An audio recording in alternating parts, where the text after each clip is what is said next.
ang tinig ko'y pakikinggan ng kabilang sa aking kawan. Ako'y kanilang susundan.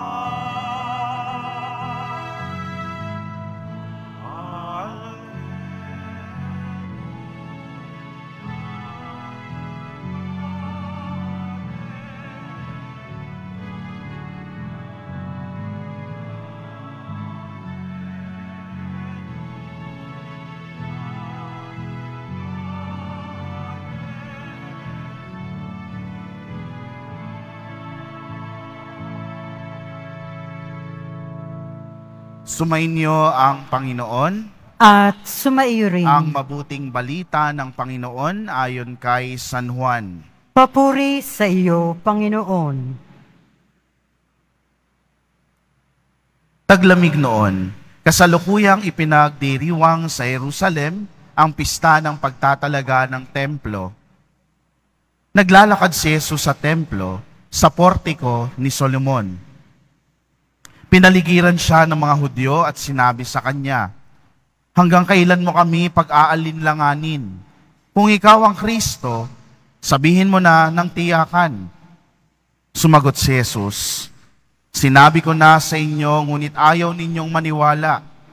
Ang mga ginagawa ko sa ngalan ng aking Ama ay nagpapatotoo tungkol sa akin, ngunit ayaw ninyong maniwala, sapagkat hindi kayo kabilang sa aking mga tupa.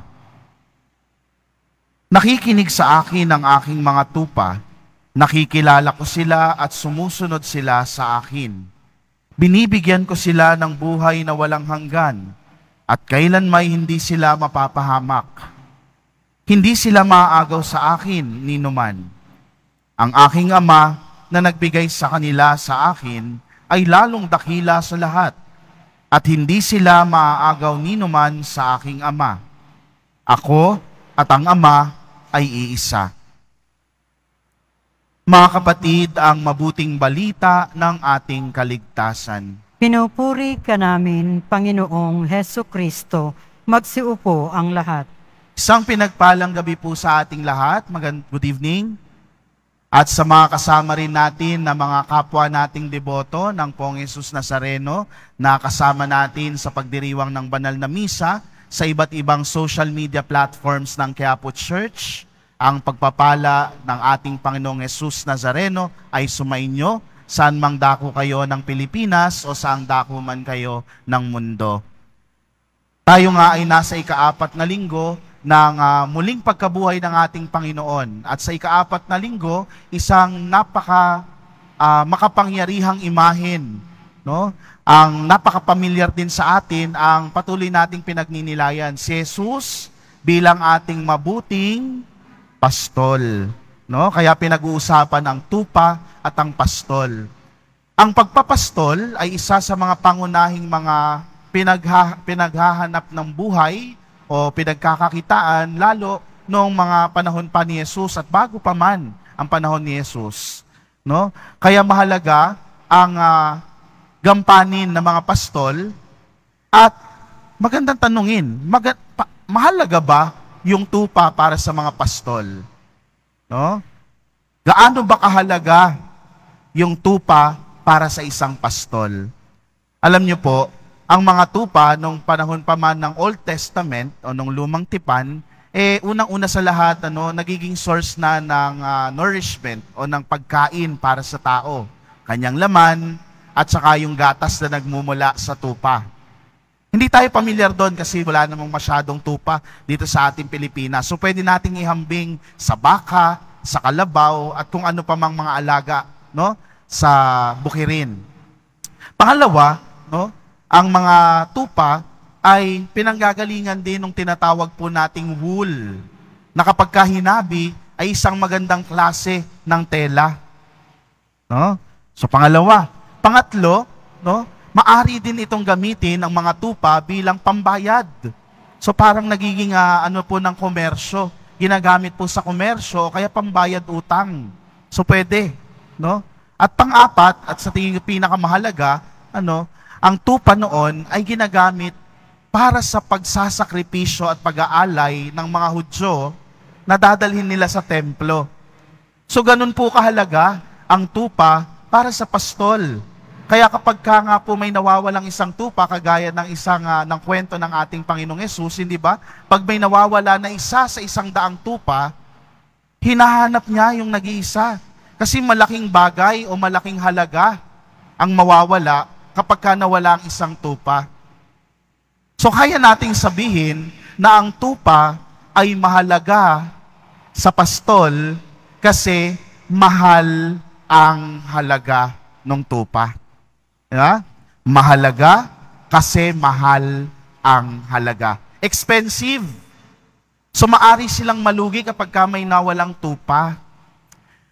Yan din naman ang itinuturo ng ating Panginoong Hesus bilang ating mabuting pastol. Na sa tingin ko ay natutunan ng mga apostol at mga disipulo ni Kristo.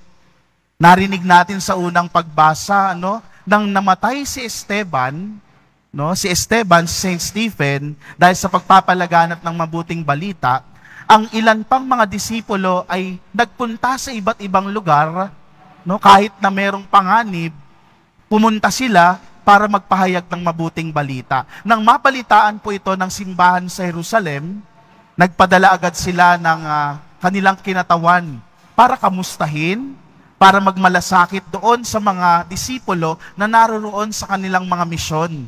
Kaya si Bernabe ay ipinadala upang puntahan sila at ipaalala na ang kanilang ginagawa ay sa mabuting pastol, hindi sa kanila. Kaya ito yung natutunan ng mga disipulo at mga apostol noon, kaya makikita natin na salamin din sila ng pagiging mabuting pastol sa bawat miyembro ng simbahan. Noon, nagsisimula pa lamang po ang mga Christian communities, sa panahon ni Kristo, sa panahon matapos ng pagkabuhay muli ni Kristo. Kung si Jesus ang mabuting pastol at tayo ang kanyang mga tupa, mahalaga din ba tayo sa kanya? Abay, oo naman. Kasi mahal din ang halaga natin sa mata ng Diyos. Magkano ba ang halaga natin sa harap ng Diyos? Priceless. Walang presyo. Kasi ang pamalit sa ating mga kasalanan ay mismong buhay ng Diyos. Ganyan kamahal at ganyan kahalaga ang ating halaga. Ganyan kamahal ang ating halaga. Kaya naman, kung mahal ang halaga, ano ang ginagawa? Minamahal at inaalagaan. Mahal at alaga. Sabi ko nga sa inyo kanina, hindi ba? Ang isang pastol, sa sobrang malasakit niya at pagmamahal sa mga tupa, hahanapin ang isang nawawala. Gayon din sa atin ang ating mabuting pastol. Kung tayo ay nawawala, kung tayo ay nagwawala, kung tayo ay nawawalan ng paningin sa ating kahalagahan sa buhay, tandaan ninyo na mahal ang halaga natin sa mata ng Diyos. Kaya naman, mahal tayo ng Diyos, patuloy na minamahal at inaalagaan. At paano natin ito mararamdaman at mararanasan? Sa pamamagitan ng ating simbahan, kung saan ipinapaalala sa atin sa pamamagitan ng pagtanggap sa mga sakramento at sa pamumuhay sa kabanalan, yung pagmamahal na ito ng ating mabuting pastol na patuloy nag-aalaga sa atin. Kaya dumating man sa buhay mo na ikaw ay magtanong sa sarili mo, may halaga pa ba ako? Mahalaga pa ba ako sa mga tao sa paligid ko? Nakikita pa ba nila ang importansya ko bilang parte ng pamilya o ng simbahan? Simple lang ang sagot. Mahalaga ka. Kasi mahal ang halaga mo sa mata ng Diyos, kaya mahal at alaga ka ng Diyos.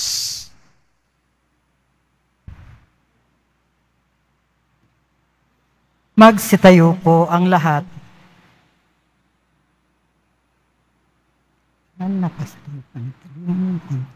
Mga minamahal kong kapatid, pinagkakalooban ng Diyos ng buhay na walang hanggan ang mga tupang kabilang sa kanyang kawan. Manalangin tayo sa Ama, taglay ang pagtitiwala na hindi tayo mawawalay sa kanyang pangangalaga. Banal na Pastol, panatilihin mo kaming kabilang sa iyong kawan. Banal na Pastol, panatilihin mo kaming kabilang sa iyong kawan.